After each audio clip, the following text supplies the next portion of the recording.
biashara yako haitakuwa kabisa mtandaoni kama usiporekebisha hili swala. Inawezekana hata wewe umestart sehemu moja na haujui ufanye nini kwa ajili ya biashara yako kukua online.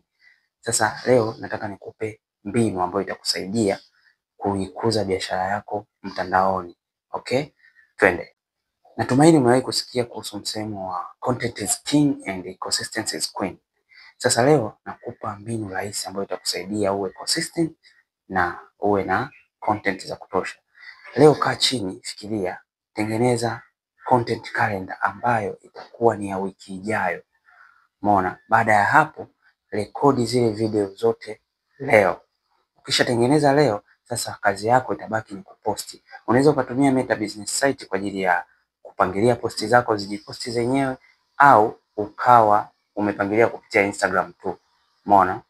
Tengeneza namna hiyo, tengeneza content calendar ambayo itakusaidia kuwa consistent na utaonekana muda wote na biashara yako mtandaoni itakuwa. Okay? Usisahau kunifollow.